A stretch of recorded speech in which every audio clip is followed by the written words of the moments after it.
Welcome to Ramanujan maths ఫర్స్ 2026 మార్చిలో జరగబోయే 10th class public exams కోసం క్వాడ్రాటిక్ ఈక్వేషన్ అనే టాపిక్ నుండి ఒక సింపుల్‌గా ఒక 1 మార్క్ క్వెషన్ డిస్కస్ చేద్దాం రండి. Form a quadratic equation. ఒక క్వాడ్రాటిక్ ఈక్వేషన్ ఫార్మ్ చేయమంటాడండి. Which has 2 as one of its roots. ఆ క్వాడ్రాటిక్ ఈక్వేషన్‌కి ఉండే రూట్స్‌లో ఒక రూట్ ఏంటై ఉండాలంట? 2 అయి ఉండాలంట.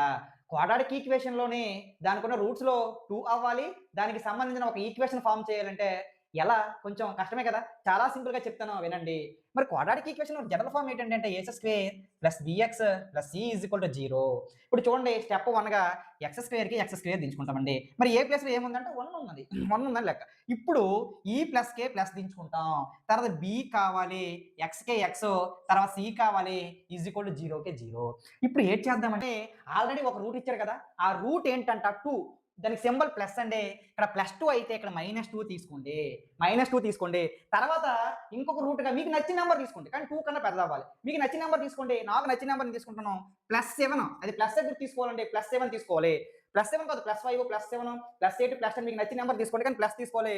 ఇప్పుడు చూడండి ఈ 2 కలపాలి. -2కి +7 కలిపితే +5 అండి. ఇక్కడ 5కే 5 అండి. మరి ఇక్కడ ఏం చేయాలి అంటే వీటిని మల్టిప్లై చేయాలి. వీటిని ఏం చేయాలి? మల్టిప్లై చేయాలి. -2 ఇంటూ +7 -14 అండి. -14 వచ్చేసిందండి. X square plus 5x -14 is equal to 0 అనే క్వాడ్రాటిక్ ఈక్వేషన్‌కి +2 అనేది ఒక రూట్ అయి ఉంటది. తర్వాత సెకండ్ రూట్ ఏమై ఉంటదంటే x is equal to +2, x is equal to -7 అనే రూట్ ఉంటది. మనకు కావాల్సింది లేదా వాడు అడిగింది ఈ ఈక్వేషన్‌లో +2 అనేది ఒక రూట్‌గా కలిగి ఉండాలి అని అడిగాడు.